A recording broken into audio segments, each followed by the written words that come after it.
Good afternoon, welcome and thank you for standing by. At this time, all participants are in a listen-only mode. Today's webinar is being recorded and will be posted publicly. If you have any objections, you may disconnect at this time. Now, I'd like to hand the call over to Anna Owens. Anna, you may begin when ready. Thank you. Hi, and welcome to our 5-part webinar series, Data Toolbox, Administrative Data. We're so glad you chose to tune in for our first session in our limited series, Administrative Data 101. I'm Anna Owens, Deputy Chief of the Office of Strategic Alliances here at the Census Bureau. Let me start out with a few housekeeping. Just make sure we all get acquainted with WebEx so you can easily ask questions. To ask a question, please find the Q&A feature. Please note this is not the same as chat. We'll be using chat to communicate to you. So to ask a question, you'll put it in the Q&A feature. It's at the bottom of your menu. If you don't see it, click on the 3 dots at the bottom right and the option for Q&A will open. When you type your question, please include your name and organization. Finally, when you submit your question, please choose the option to send to all panelists so someone on our team is sure to see it. As our conversation winds down, we'll grab a few questions to answer, and we'll also take some of them to answer later in the future series. Lastly, I'll note the webinar is being recorded so we can make it available to you in the future. Okay, I think we're ready. Megan, would you like to introduce yourself? I sure would. Hello, everyone. I'm Megan Morey. I'm a Senior Advisor to the Director of the Census Bureau. And one thing I wanted to say as we start out this limited series is that I couldn't be more excited to share this information with you all on the call today. When I started at the Census Bureau a couple of years ago, you know, I thought I knew a little bit about administrative data, and I did, but mostly what I knew about was some of the ways that administrative data were used in the decennial census. Since I came on board, I've really learned a ton more about administrative data and really a lot more about both the strengths of administrative data when we can use them to do some really interesting things and learn a lot more about our people and our economy, and a little bit more about the limitations. And I'm so excited to share that knowledge and that learning journey with everybody throughout this series. So I hope together we can come to some shared understanding and open up a conversation about how this form of data is used here at the Census Bureau and in the broader federal statistical system. Yeah, I'm excited too. So you know my history. I was lucky enough during my 16 years here at Census to spend some time in the administrative records area. So about 10 years ago, I got to dive into some of the outreach activities associated with the program. And I learned so much during my time there. So I feel like I have a pretty good grounding, but I'm learning more and more myself each day because the way that we use administrative data at the Census Bureau and even the data science just outside of the government, it keeps growing and changing. I know, and Anna, you're one of the people I have to thank for what I've learned. You've been so generous with your knowledge, and I'm curious about what you think our listeners are going to learn over the rest of this limited series. So we're sharing Administrative Data 101. What else are they going to learn? So during our session, we're going to talk about things like what is an administrative record, what kind of information you'll find in an administrative record, and then just some broad examples of how administrative data is used in statistics. We'll try to answer some questions, but we'll also take some of those questions and plug them into our future series, which are on the screen. So our second session would cover called Using Administrative Data to Help Understand the U.S. Economy and its People. We'll discuss the innovative, important, and lesser well-known programs using administrative data at the census.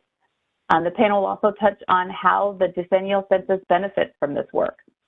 The third session, Decennial and Population Estimates, will cover the different ways that administrative data are used and are not used in the decennial and population estimates. The fourth panel, called Strengths and Weaknesses of Administrative Data, will be a comparison between survey data and administrative data to better understand both. And then the panel will discuss some data products that can be uniquely created by using administrative data. And our final session, called Future Possibilities, will explore the future uses of administrative data. And each session will have a Q&A session to answer questions from our audience. Well, I'm sold. I'm definitely tuning into the whole series. But before we go there, I'm really excited to take today to make sure that we have sort of a shared understanding of some of the more basic administrative data concepts. For those of you out in the audience who are thinking, oh, well, I don't really need this session, I'll tune back in for the others. Of course, we support you 100%. Your time is very valuable. But if you have time to stay on, we'd love to hear from you at the end, as Anna mentioned, about what you'd want to make sure that we cover even more deeply in later sessions. So we hope you stick with us today. And with that, let's dive in. Anna, let's start from the start. Can you tell us what actually is an administrative record? So, there's a technical definition on our website. It says something like microdata records contained in files collected and maintained by administrative agencies and commercial entities. But I like to think of it a little simpler terms. I think of it as data generated when an agency is administering a program.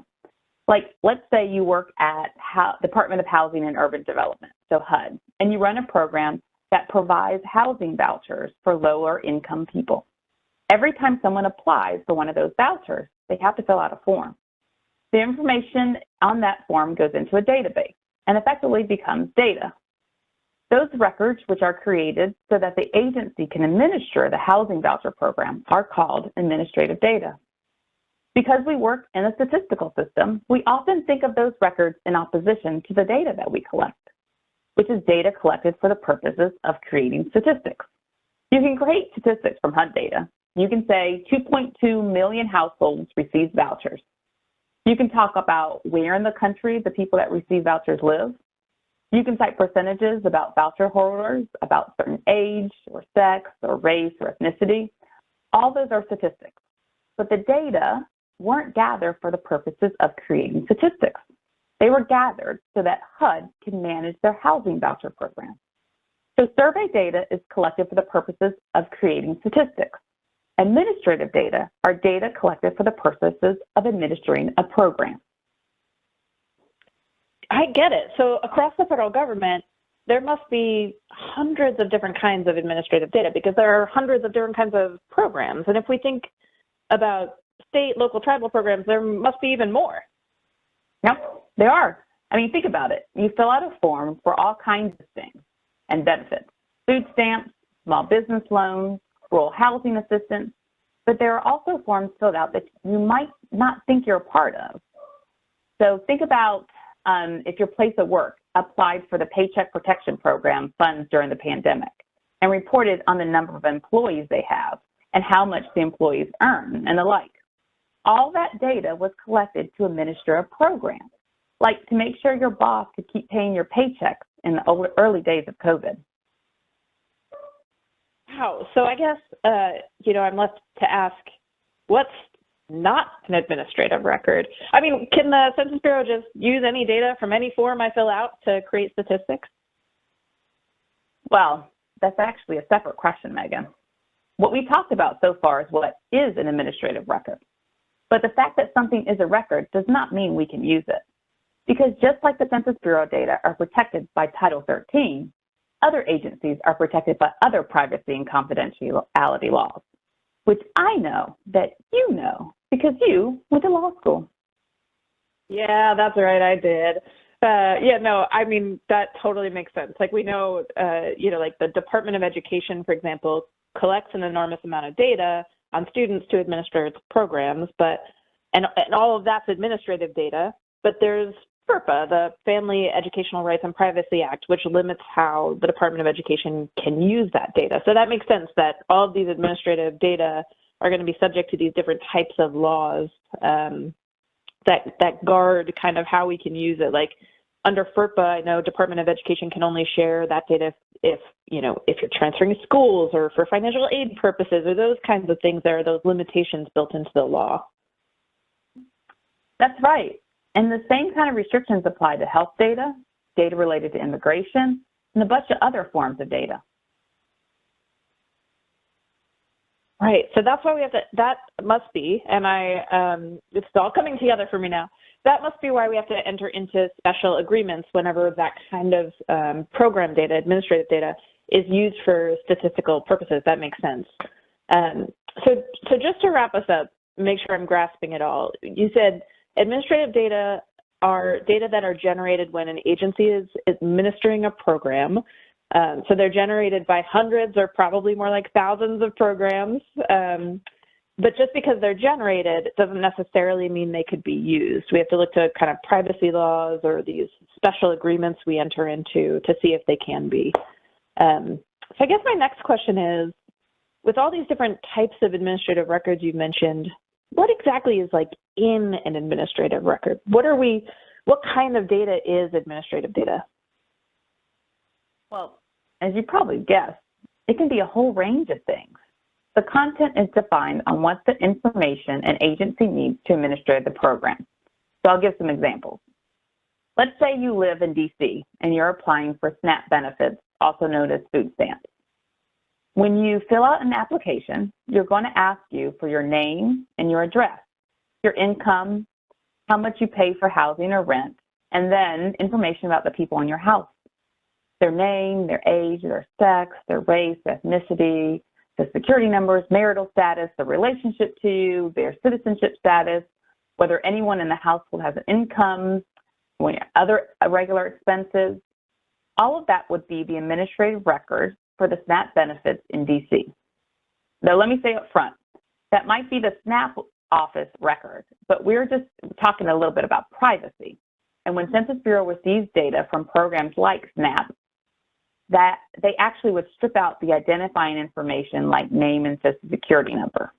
So the administrative data that a program has might be slightly different from what the agency, like Census, might ingest for statistical purposes, but we'll come back to that. And this data, that is just one type of administrative data for one type of program for one state. Another program, like the Mortgage Assistance Program that HUD and USDA run, they might ask you completely different kinds of data, like maybe much more information about your home. When was it built? Have you done any renovations on it? How much is your mortgage? How many bathrooms does it have? How many bedrooms? That administrative record says more about where you live than it does about you. Wow. So let me repeat back to make sure I've got this right. So there are hundreds, maybe thousands of different types of administrative records, and they all may have different types of information in them. Sometimes it's information about people, sometimes it's information about a house, maybe it's really anything, any type of information a program needs to do its work. So can I ask one follow-up question? Does every administrative record that's about people, for example, collect basically the same information about people? So that's a great question. The answer is no. I mean, think about it. When you fill out your taxes every year, that creates an administrative record. They ask you questions about you, your dependents, your income, your expenses, but it's heavily focused on the income side. In contrast, another form you might fill out is a small business loan. It might ask you a bit about you, but mostly it's heavily focused on questions related to your business. So they're really two common forms. They both ask questions about you, but they generate very different records, a tax record versus a business record. No, yeah, that's a great example, and it really helps me think overall about what type of data administrative data are and what they might include. Well, then great, because that means it's your turn. We were talking recently about all the different ways administrative records are used at the census, and I really love the way that you broke it down. Can you give our listeners a run through of the primary ways admin records are used here at Census? Yeah, sure. I mean, this has really been the fascinating part for me around administrative data since I got to Census. So here's how I think about it, and I think different people have different, what we might call logic models of how they think about the uses of administrative data. For me, it helps me think, it helps me to understand administrative data when I think about it in sort of 4 big buckets.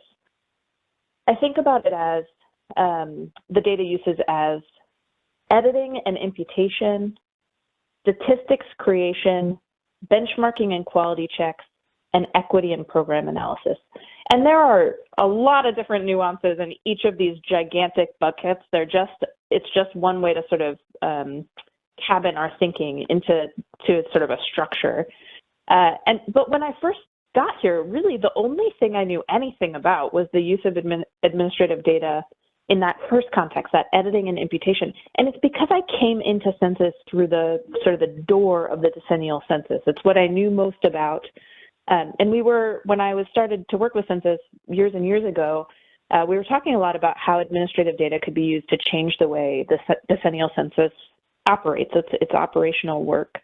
So let me start there, even though I think it's a piece that I think a lot of our listeners may also know a lot about. But we use administrative data in the decennial census process to supplement our other operations in a few ways. And one I think that is really interesting is with editing. So like if you think about filling out the decennial census, it's a pretty simple form. It doesn't have too many questions on it, but it asks you a bunch of questions about yourself and the people in your household. And then when millions of people are filling out that census, you're going to have some people who either make mistakes or leave an answer blank, or maybe even leave the whole form blank or don't fill out the census at all. Administrative records can help us get to ways to sort of fill in those blanks with more accuracy than some other tools. And let me give you an example.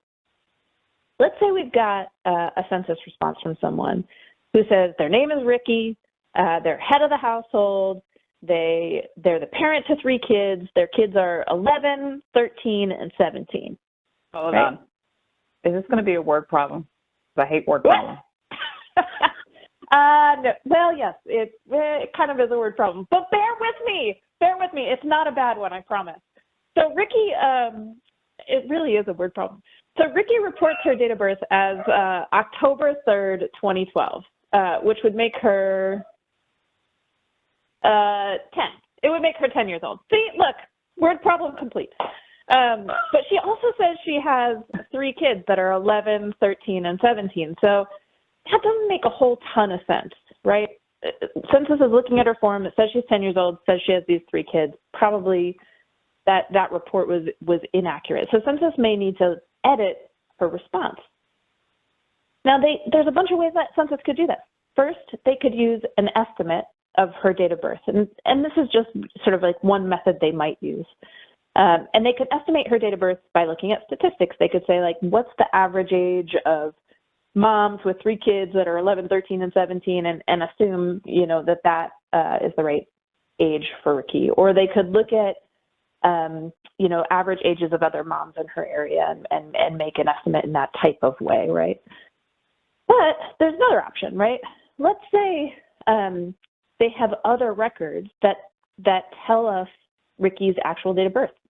They could use that information to edit Ricky's records. So let's say, for example, Ricky responded to the census last decade, or Ricky responded to the American Community Survey or one of our other surveys just a year or 2 ago.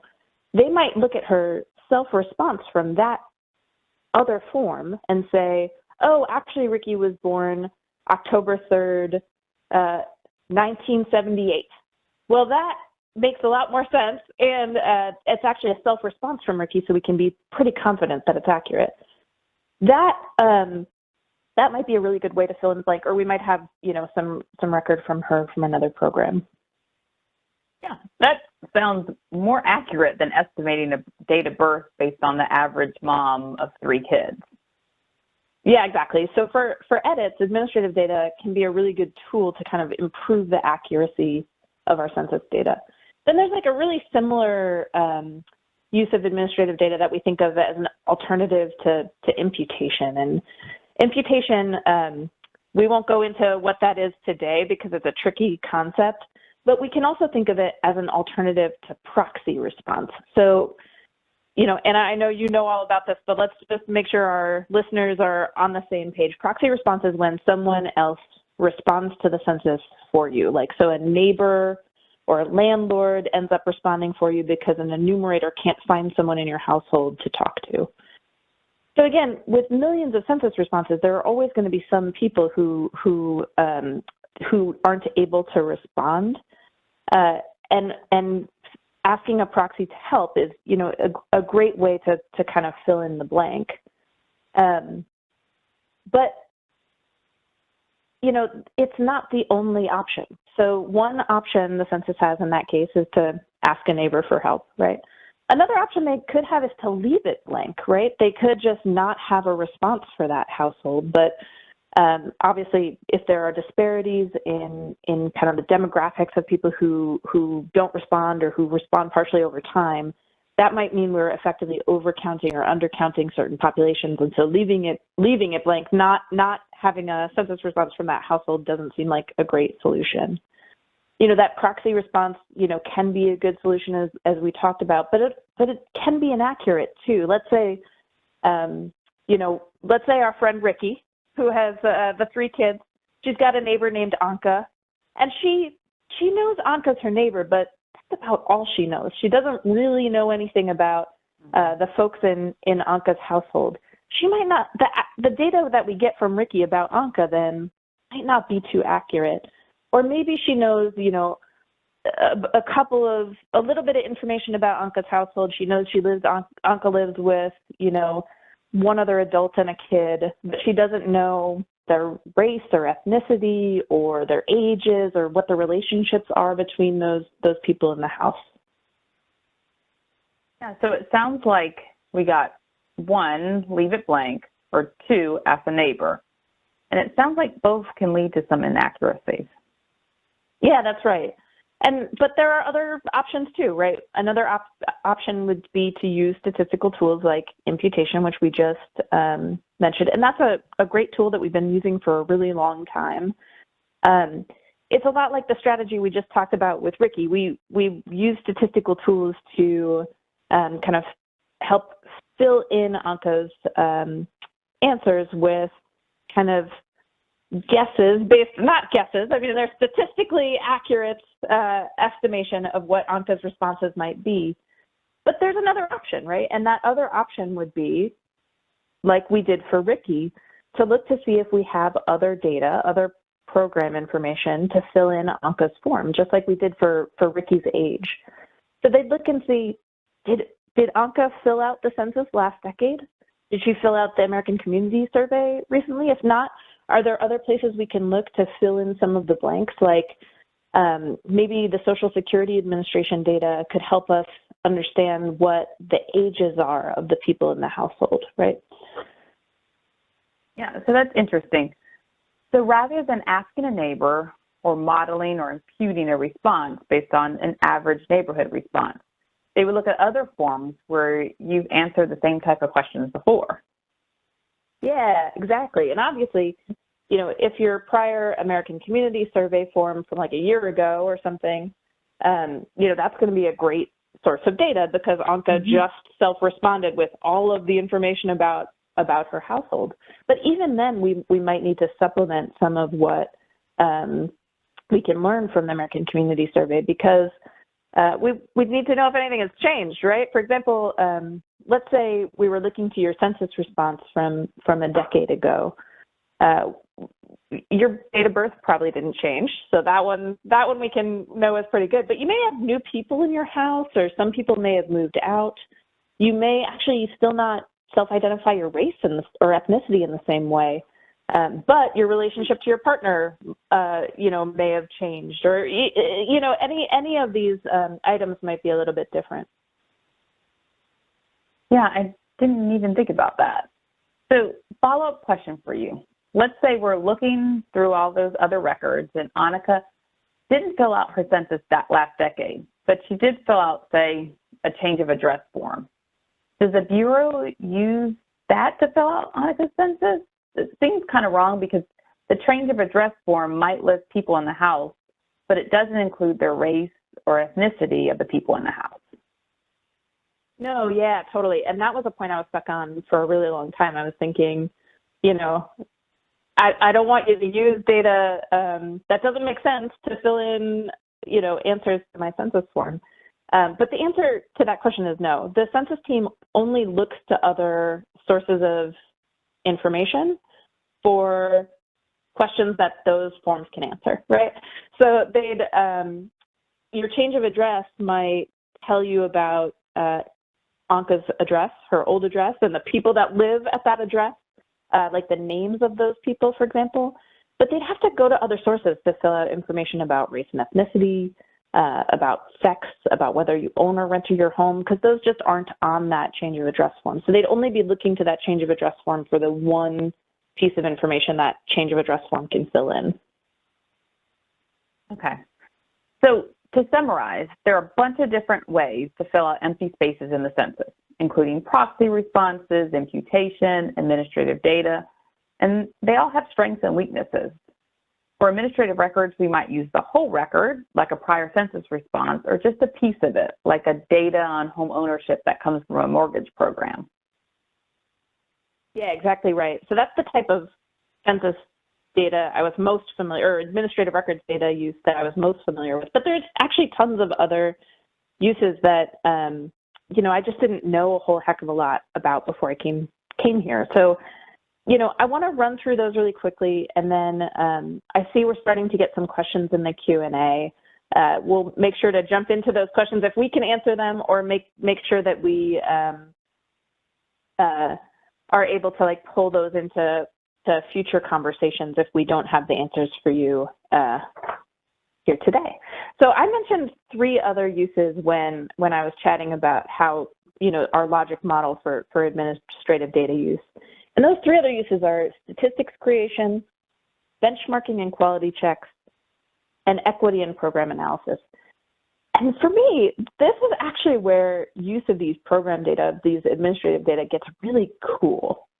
And while I'm going to cover these quickly today, please know that we'll be diving into all of these a lot more in coming sessions. So let's start with statistics creation. So if you think about program data that's collected to administer a program, you know, sometimes it can just do a better job at telling you about a population than survey data. Let me give you an example. Let's say you wanted to know a little bit more about the needs of veterans, as an example.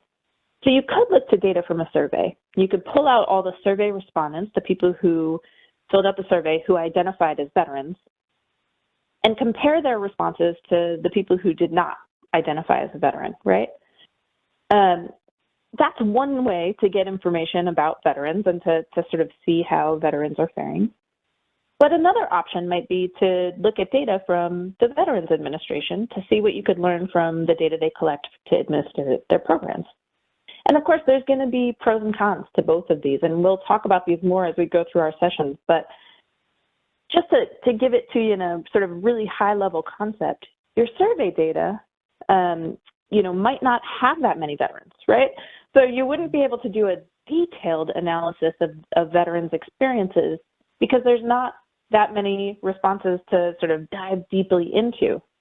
But your VA data, your Veterans Administration data, would also be missing folks, right? Like it might be missing, you know, all the vets who don't receive services through the VA. So there, you know, you'd also want to think about coverage there, whether you can really make inferences about all veterans if there are trends in who does and doesn't get services from the VA. Just as one example, if you learned, for example, that veterans with higher incomes tend to get their services through, you know, other sources or pay for their own services, and veterans with lower incomes tend to get their services through VA, if you were drawing conclusions about all veterans from the VA data, it might be a little bit skewed because you'd be missing that one community of people, right? But you may also be able to get data or information out of that VA data that you'd never be able to get from another source, right? Like having such a large volume of data it would be easier to look at differences among veterans of, for example, different races and ethnicities, because you'd have such a quantity of data to work with. You'd also might be able to do more timely analysis, for example. You might be able to look at more details more frequently and be able to see how trends change over time. So all of that information, you know, it might be information you'd be able to look at through survey responses, but it might be easier to look at or get more new information from administrative data. So it's kind of neat to have that as another tool in our toolbox. Yeah, it's really exciting. The demographer in me is super, super excited about that. But is that something that's unique to the VA program? No, I mean, like, think about the wealth of information we have from other programs and how they might implicate a particular community, housing information, weather information, broadband access information. You know, programs collect a ton of data just to conduct their programs, right? But by harvesting that data and looking at it in the aggregate, we can sometimes tell just new and interesting information, and often about communities that have been underrepresented in statistical data. That's very cool. So now I'll let you talk about equity and program analysis, but let me jump in here and talk about benchmarking and quality checks, since I worked on both these topics throughout my time here at the Census. Yeah, please do. I love when you talk about benchmarking and quality checks. So fascinating. So, you know, I used to work on the American Community Survey. I sure do. So ACS uses administrative data for benchmarking and quality checks. Basically, it works like this. We do our best to collect a sample of folks we're sending the ACS to every year to represent the broader population. And then we look to responses we receive. And we have to do a review to make sure the data we collected isn't totally off. These administrative data or admin records are a great way to check the quality of the data we collected. So let me give you an example. Let's say we get a bunch of responses to the ACS from one community, and the answers we're seeing to one of the questions really doesn't make sense to us. Like, let's say one community last year only had about 5% of respondents reporting that they were on SNAP benefits or food stamps. And this year, we looked at the data, and the data jumped like to 30%. That's a huge jump in 1 year. And it made us wonder, did we get it wrong? Well, program data or administrative records can help us answer that question. We might look at records for the state provided to us to see if the community showed really a big jump in their data as well. If we dug deeper into the data, we'll find out that there was a wildfire in the area just a few months before we did the data collection, and a lot of folks unfortunately lost their home. FEMA and USDA emergency response teams swooped in and helped the families so that they could receive SNAP benefits. So our responses weren't wrong. They were an anomaly, but they were right. So it's like an on-the-spot, kind of in-the-moment quality check when something's out of whack. That's right. And of course, we report literally billions of statistics from surveys. So tools like program data really help us do those quality checks at scale. If the technology can use program data as a benchmark, it can help narrow down the instances where we have to double check to see if a statistic makes sense. Yeah, that's so neat. That's really cool. And it's not just with demographic data. We use the same type of strategies to check our economic data. And you can imagine the scale there. There's something like 40 billion credit card transactions in a year that represent growth and change in hundreds of industries. There's more than 150 million people who have jobs in the U.S. Billions of dollars of stock transactions take place on a daily basis. The Census Bureau is responsible for creating a ton of data for the economy. Tools like administrative data are what help us make sure data are high quality that people expect. We could never quality check that type of volume of information if we didn't have strategies for narrowing down the quantity of things that we needed to look into. Wow, like none of those numbers even feel real to me. Mind is blown. It's a huge undertaking. Now, bring us home with equity and program analysis uses. Oh my gosh, thank you. You know this one is one of my favorites. So one of the most powerful ways we can do data equity work is to look at our programs in federal government and elsewhere and see if they're really delivering for the communities that have historically been underserved. And there are about 1 million ways to do this, and our colleagues will cover some of those in future sessions. But let me give you like a little thumbnail sketch of 2 really common ones. First, if a program collects data on characteristics like race, ethnicity, gender, age, we can do analyses directly on those data. So we're using those program data, those administrative data, to do an analysis to see if there are trends in that information, like are more women receiving a certain type of benefit, or are more Latino people participating in a certain type of program.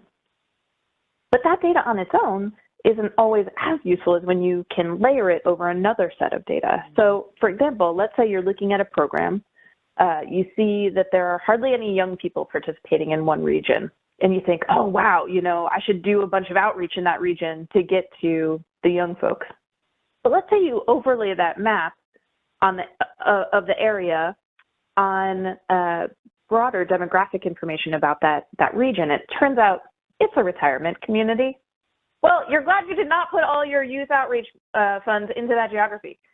And in fact, when you do that overlay, you look at another community, and it was an area where you saw, oh, that's got a high participation rate of young people. Great, we're doing great.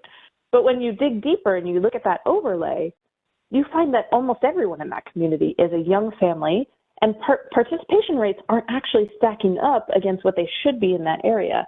So even though it's an area where you've already got a lot of participants, you actually do want to do more outreach there because you're not reaching the whole of the community. And just by doing that layering, you've completely changed your outreach plan, right? So these kind of data, these kind of program data can help us with equity analyses. But on top of that, many programs don't collect demographic data, or they don't collect data on all of the things that would help you to do an equity analysis. Like maybe they collect data on sex, but not on race and ethnicity, or on age, but not on income. So that's another way that census data can come in. We can sometimes match program data, that administrative data, against census data and do a much more nuanced analysis of those programs. So that's really cool. Although the last part gives me a little pause. And we've talked about this before, the data linkages between census data and data from another program. That can be really powerful stuff.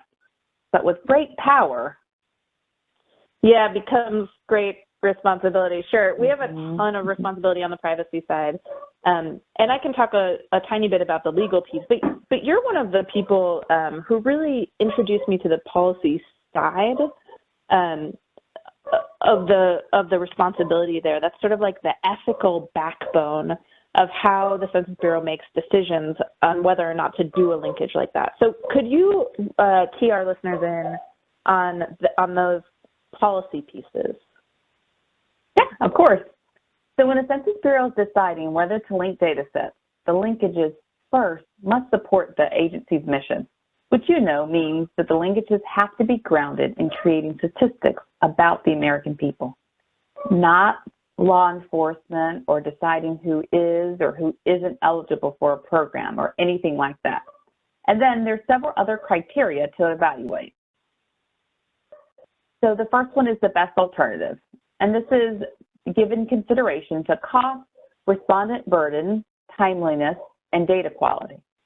The second is the public good determination, which weighs the public benefit to be gained by the information resulting from the record linkages against any risk to an individual's privacy that may be created by the linkage, and determine the benefit or balance with the risk. Sensitivity.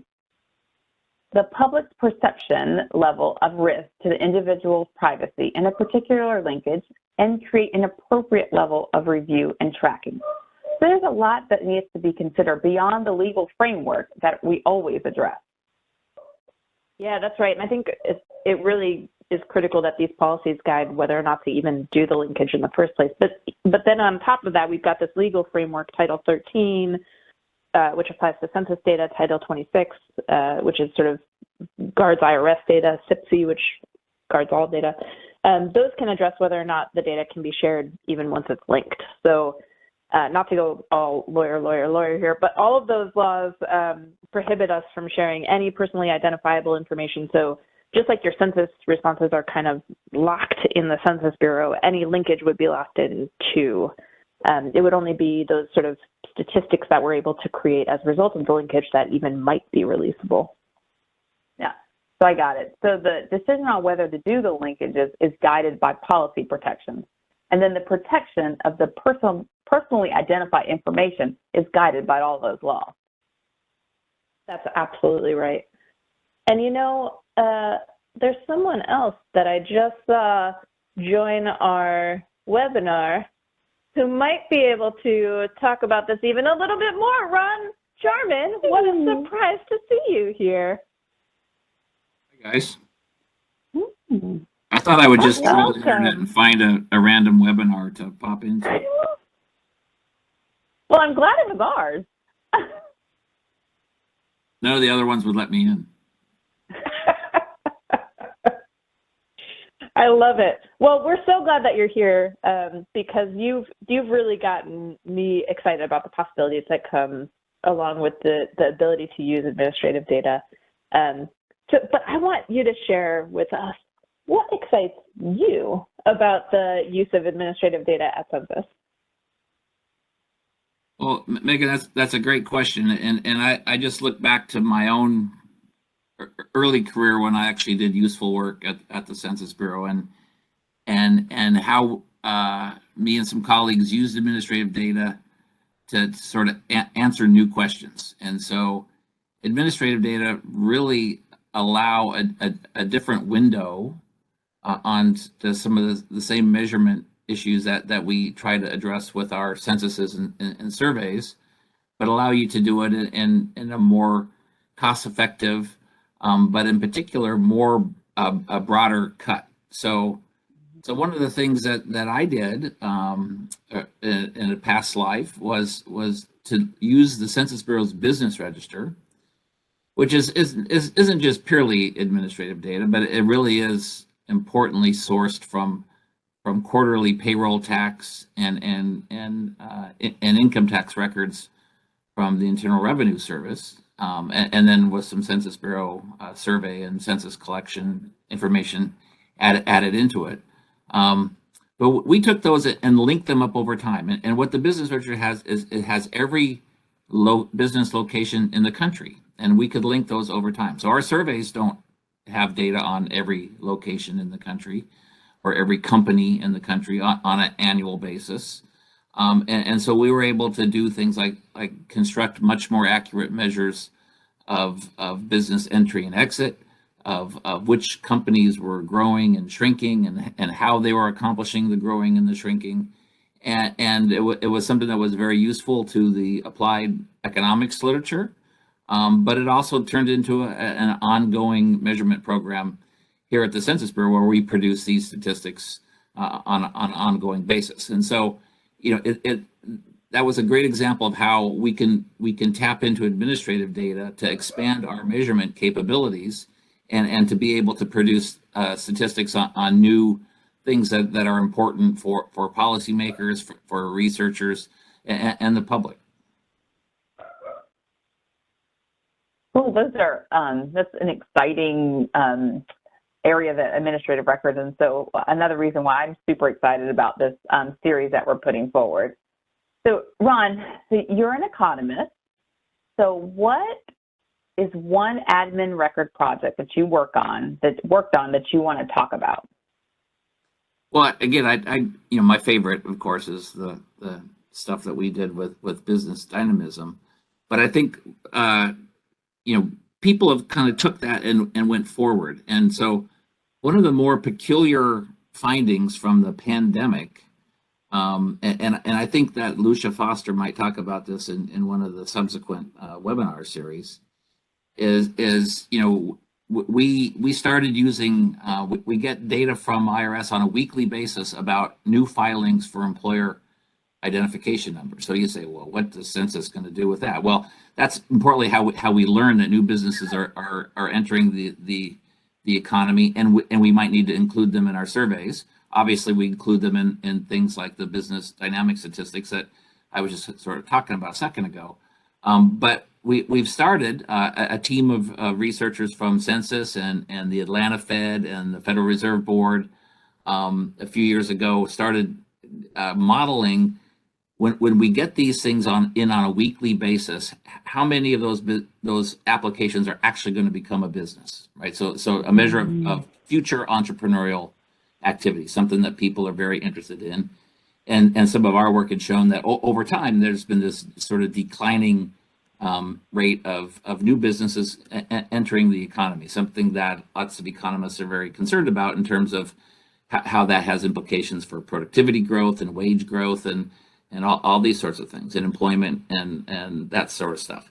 So one of the things we did during the pandemic was, because people needed real-time information, we took this product and took it to a weekly basis, and we started producing weekly measures of entrepreneurial activity, because everyone was just looking for what's happening to the economy during the pandemic. And so kind of predictably, right at the beginning, we saw this huge fall off in business applications. People were stuck at home. They were worried about whether they had enough toilet paper or what was going on back then.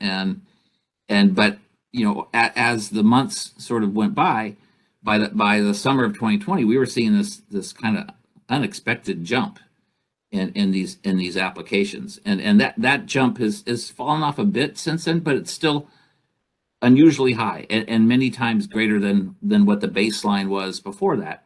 And so it's kind of one of these curious findings about the nature of the economy that sort of changed during the pandemic, that was made possible by having access to these really detailed administrative records.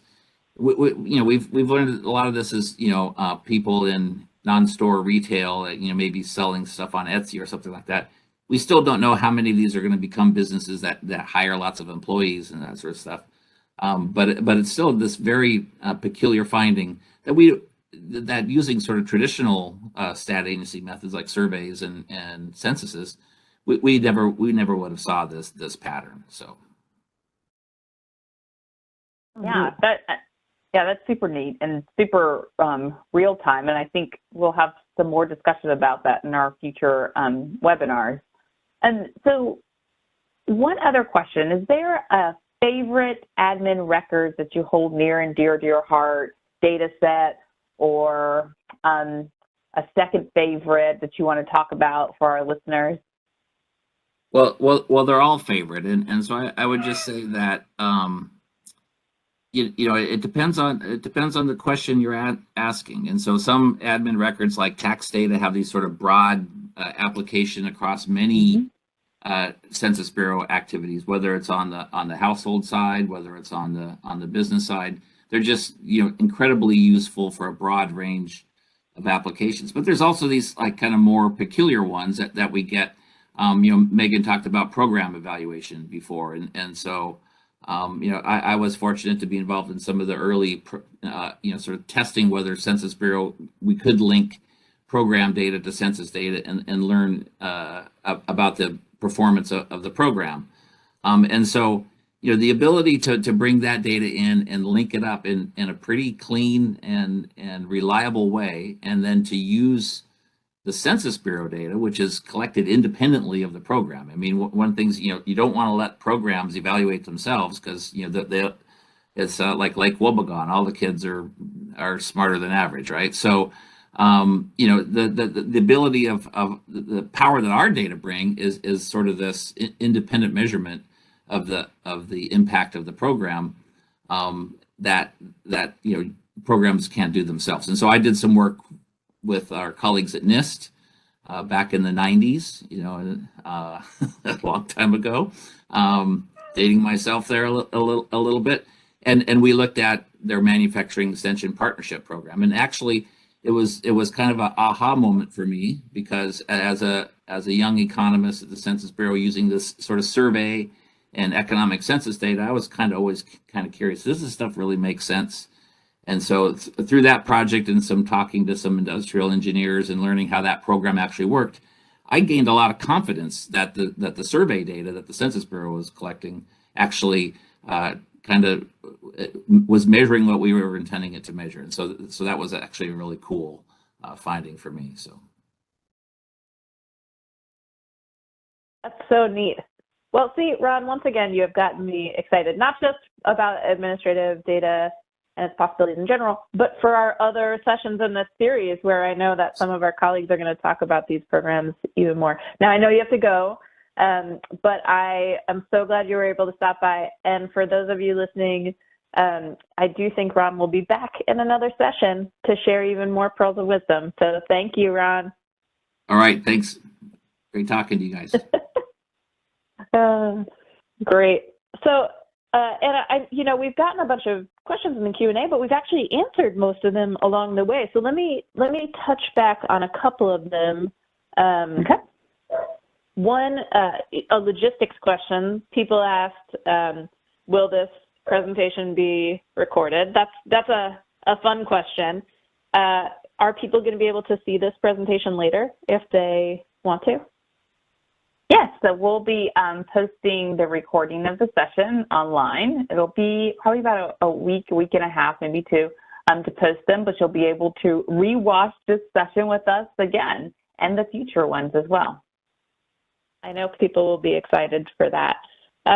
Another question that we heard in the chat was whether or not administrative data is available to be used by the public. And I just want to touch on this. Some is and some isn't. And we talked a little bit about the why for that as we went along. I do want to direct people to, if you're interested in administrative data, you want to learn more about what is publicly available, there's some cool sites like data.gov that has some program data available on it that researchers use pretty regularly. People can also access some program data through some like research data centers and other resources like that. But some program data is never publicly accessible, and the reason for that are all these privacy concerns that we've talked about again and again throughout this session. We wouldn't necessarily want all of the information that is contained in an administrative record, the information that you fill out when you're trying to apply for a form, out there in the public, because it could cause some risk. So there are records that are available. Often they're records that aren't about people, like records about how we administer programs, about sort of building bridges and that kind of thing. Some that are never publicly available, and then some that are available through these places like those research centers. And anything you want to add to that? Yeah, Megan, the only thing I'll add is that throughout the series, we're going to have some presenters that talk about data products as a result of using administrative records. So you aren't going to get the microdata, but you can get the results of that. So I think most of the sessions will talk through some different data products that you can access on census.gov. So I'm gonna say a little stay tuned to our future sessions as well. Awesome. And then we heard another question in the Q&A about data quality and whether we use data as sort of a baseline to check for inaccuracies or to see if something's way off base. And I know we touched on that a little bit during the session. And do you know off the top of your head if any of our future sessions are going to dive deeper into that one? I do believe that there's a couple of them that will talk through it. So I'm going to leave that one up to our expert friends and colleagues here at Census. And so maybe I'll do a quick plug for our future webinars. So on the screen is also our schedule. So on Tuesday at 1 o'clock, we'll be having our Using Administrative Data to Help Understand the U.S. Economy and Its People. On the 13th at 3 o'clock, we'll have our Decennial and Population Estimates webinar. On October 18th at 2, we'll have our Strengths and Weaknesses. And then October 20th, we'll round out our series at 3 o'clock with our Future Possibilities webinar. I hope you can join us. If not, we'll have the recording posted about a week or two after each one of the sessions. Thank you so much. This has been such a pleasure today, and I really am looking forward to the rest of these sessions. So thank you for flagging those for our listeners. Any parting thoughts for our folks other than be excited? All the rest of our sessions are just this interesting. Well, I'll say thank you for your time, for joining us, whether you're watching us live or recorded. I hope if you enjoyed this one, you're most certainly going to love the future ones. They're really exciting, cutting edge stuff that's happening here at the Census Bureau. So I hope you're able to join us. Thank you. Thank you so much. This concludes today's webinar. Thank you for your participation. You may disconnect at this time.